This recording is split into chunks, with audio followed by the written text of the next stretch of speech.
우리 군이 미국, 중국, 러시아가 경쟁적으로 뛰어들고 있는 극초음속 미사일 개발에 나선다.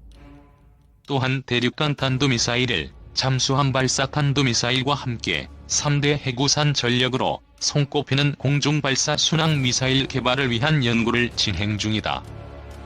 군은 이들 최첨단 전략미사일 무게를 2026년 실전 배치할 차세대 전투기에 장착할 계획이다.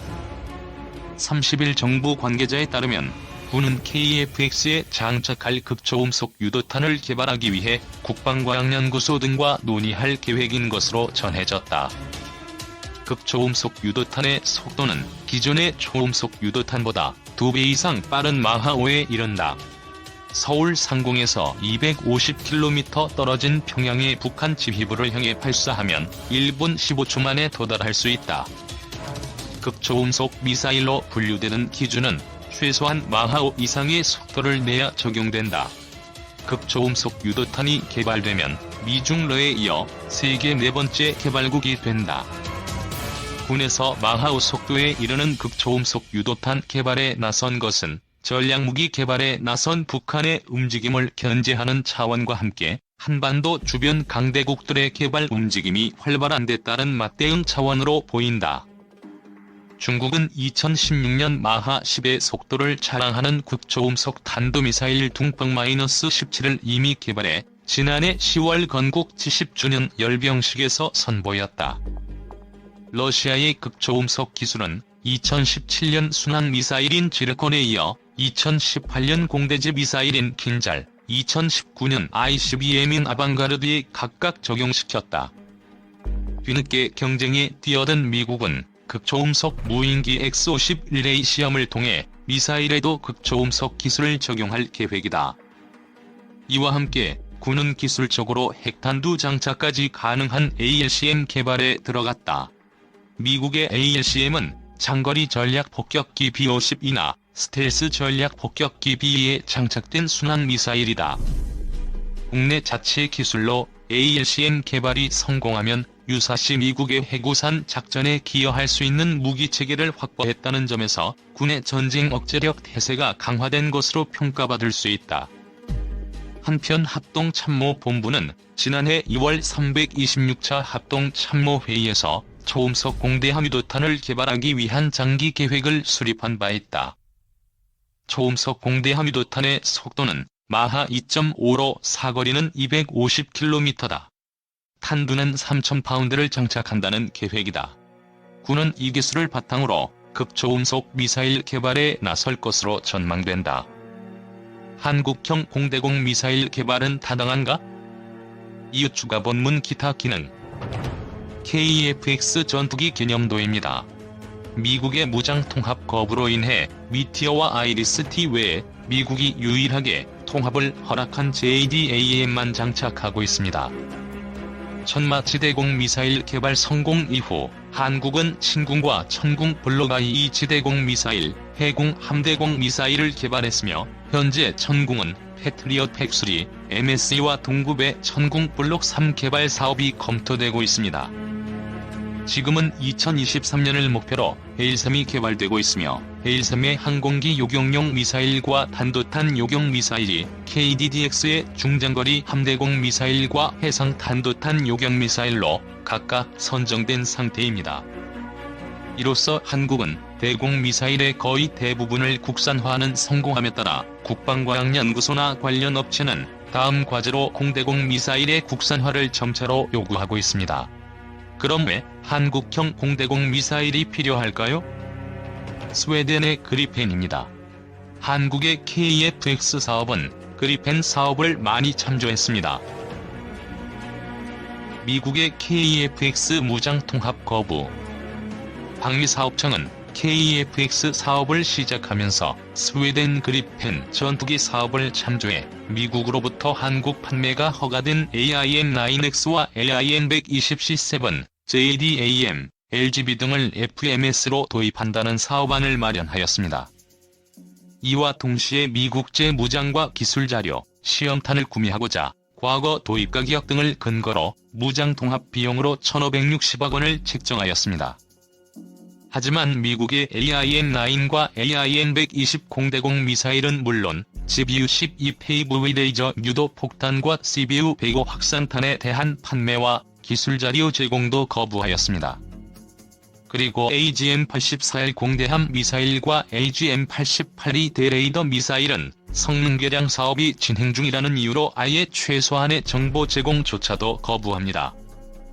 그나마 한국이 KF-16에 대한 독자적 통합에 성공한 JDAM 유도폭탄만 2019년 4월에 협의를 통해 미국 정부의 수출 승인과 기술 자료 확보가 가능하다는 점만 확인받았을 뿐입니다.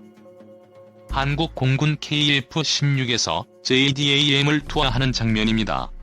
미국이 무장 통합에 막대한 비용을 청구함에 따라 국내에서 통합 및 투하 테스트를 수행했습니다.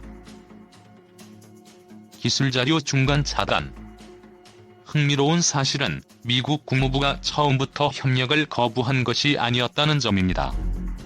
미국은 한국의 방사청이 협조를 요청하자 무기체계의 크기와 중량 등의 기본적인 데이터 정보로 구성된 1A 단계 자료에 해당하는 11개 항목을 전달하였습니다.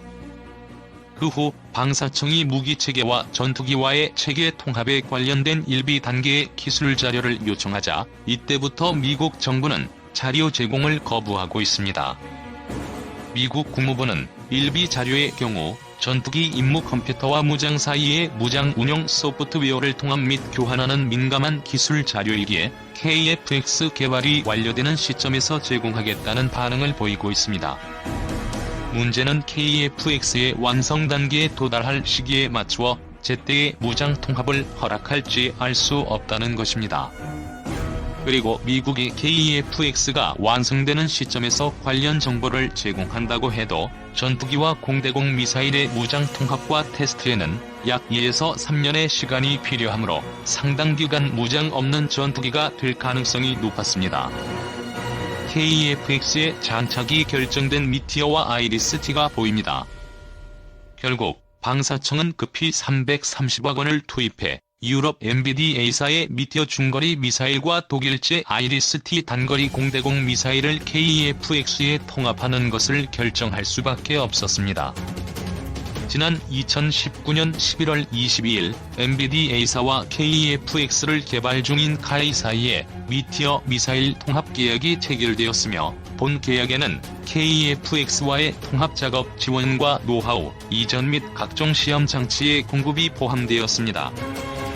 사실 한국 입장에서는 한국형 AESA 레이더를 공동 개발 중인 이스라엘 엘타사와 협력해 이스라엘제 공대공 미사일을 통합하는 것이 가장 용이할 것입니다.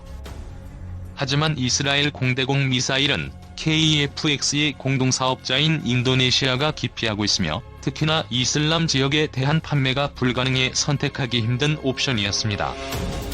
참고로 FA-50을 인도네시아에 판매할 당시 장착된 레이더가 엘타사제 21M2032였기에 문제가 되자 국내 LIG 넥스1이 면허 생산한 모델이라는 형태로 우회한 수출한 사례가 있었습니다. 이스라엘 라파엘사는 필리핀 FA-50의 더비 공대공 미사일을 제안하고 있습니다. 결국 미국제 무장체계 도입 문제로 인하여 KF-X에 대한 탑재가 확실히 결정된 무장은 미티어와 아이리스-T 공대공 미사일, MK-82 일반 폭탄과 KGGB로 한정된다. 그리고 2028년에 한국형 공대지 유도미사일이 통합될 예정입니다. 그럼 왜 미국은 자국제 공대공 미사일과 공대지 무장 통합을 거부하고 있을까요? 사실 공식적으로 미국 국무부가 통합을 거부한 적은 한 번도 없습니다. 다만 KF-X가 확실히 완성된 상태가 아니기에 민감한 기술 자료를 제공하기 곤란하니 조금 기다려달라면서 자료 제공을 미루고 있을 뿐입니다. 미국의 속내는 KF-X가 수출 시장에서 자국산 F-35A나 F-16 개량형의 경쟁자가 될 수밖에 없으며 미국의 통제권을 벗어나는 전투기가 널리 확산되는 것도 좋아할 입장이 아닙니다. 그렇다고 이른바 동맹국의 전투기 개발을 대놓고 반대할 수도 없기에 지연 전략과 불확실 전략을 통해 KF-X 사업에 데미지를 주고 있는 것입니다. 미국의 AIM-120D 발사 장면입니다. 미국은 강력한 공군력을 가지고 있어 도리어 경쟁국과 비교해 공대공 미사일 개발이 늦어지고 있습니다. 미국 공대공 미사일의 한계점. 설왕설래 말이 많지만 KF-X 전투기가 완성되고 한국이 미국제 공대공 미사일 판매를 강력히 요청하면 언젠가 미국이 수출할 것입니다. 다만 미국은 동맹국에 대해서도 자국 공군이 운영하는 가장 발전된 공대공 미사일을 판매하지 않습니다. 그리고 해외에 판매된 공대공 미사일의 하드웨어는 동일하지만 일부 공격 소프트웨어가 생략되어 있다는 논란이 여전히 존재합니다. 특히나 미국 공군은 F-35나 F-22와 같은 스텔스 전투기에 너무 의존해 러시아와 중국 등이 사거리 150km가 넘는 장거리 공대공 미사일을 개발 및 배치하고 있을 시기에 뒤늦게 AIM-120D 개발을 결정하였습니다. AIM-120D가 뒤늦게 개발된 상태에서 아직 해외 판매도 승인되지 않았으므로 중국의 위협에 노출된 일본이나 대만 등에서는 독자적으로 이중 펄스 로켓을 사용하는 공대공 미사일을 개발할 수밖에 없었습니다. 일본 F-15J입니다. 서방 공대공 미사일 중에 가장 강력한 것으로 알려진 AAM-4B와 함께 미국산 AIM-120C를 운용합니다. 블루 위협에 대응하라? 한국 공군은 북한, 러시아, 중국의 위협에 대해서는 레드 위협이라고 호칭하며 일본처럼 동일한 미국제 무기를 사용하는 위협에 대해서는 블루 위협이라고 호칭하고 있습니다. 현재 일본 항공자위대는 자국산 AAM-3-4/5를 운용함과 동시에 F-15J용으로 AIM-120C5형 배격기를 도입한 이후 다시금 F-35A를 위하여 AIM-120C7을 도입해 운용하고 있습니다. 즉, 주력 공대공 미사일이 대한민국과 완전히 겹치는 상황에서 일본은 자신만의 공대공 미사일을 보유하고 있는 것입니다. 미국이 개발한 AIM-120 암람 시리즈는 경쟁 미사일 중에 가장 저렴하고 신뢰성이 우수한 것으로 유명하지만 현재 전자전에 취약하다는 문제점이 곳곳에서 발견되고 있습니다. 대표적으로 미국 해군의 EA-18G 그라울러가 전자전을 통해 AIM-120을 무력화시킬 수 있음을 공식 확인하였고, 미국 수준의 전자전 능력을 자랑하는 일본은 당연히 AIM-120을 무력화시킬 수 있을 것입니다. 국내에서 개발된 AQ-200K입니다. 이른바 블루 위협에 대응하는 능력도 가지고 있습니다. 그럼 한국은 AIM-120을 방해할 수 있을까요? 현재 한국 공군이 보유한 AQ-200K 전자전 장비는 블루 위협에 대응, 일본이 한때 보유했던 AIM-7M과 호크 지대공 미사일에 대한 제밍 능력을 확보함과 동시에 실제 제밍 테스트도 실시했다고 합니다. AIM-120에 대한 제밍 가능성에 대한 질문에 대해 관련자는 웃으면서 말을 아꼈지만 충분히 제밍할 수 있는 능력을 갖춘 것으로 판단됩니다. F-35B에 맞추어 개발된 미티어 개량형입니다. 일본의 미티어 개량 사업. AIM-120 암람의 한계점이 노출된 상황에서 일본은 영국과 공동으로 미티어 공대공 미사일에 일본제 AAM-4B용 카밴드 AESA 시커를 장착하는 개발 사업을 지난 2017년 11월 24일에 발표하였습니다. 영국 국방부는 현재 MBDA사의 미티어 공대공 미사일을 F-35B에 탑재하는 개량 사업을 지난 2017년 초반에 개시하였습니다. 현재 개발이 완료된 미티어는 전장 3.7m에 직경 178mm, 중량 190kg, 최대 속도는 마하4 이상의 사거리는 100km 이상입니다. 다만 미티어는 꼬리 날개가 너무 커서 F-35B의 무장창에 탑재하려면 일부 개조가 필요했기에 영국 정부의 발주에 따라 꼬리 날개의 높이는 줄이고 그 대신 길이를 연장하는 사업이 진행하고 있었습니다. 영국 정부는 이왕 개량 사업이 시작되었다는 기회를 활용, 일본과 함께 양국의 공대공 미사일 수요를 충족함과 동시에 국제시장에 공동으로 진출하자는 의미에서 AAM-4B 시커 장착 사업을 일본에 제안한 것입니다.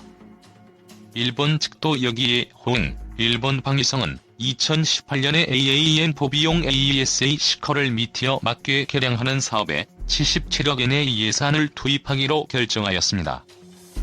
일본과 영국의 미티어 개량 사업 내용입니다. 최소한 하드웨어 성능에선 세계 최고입니다. 현재 양국은 각각 미사일과 AESA 시커 개조 작업을 수행하고 있으며 2023년도에 영국에서 실험 발사해 실시해 양산 여부를 확정할 계획입니다.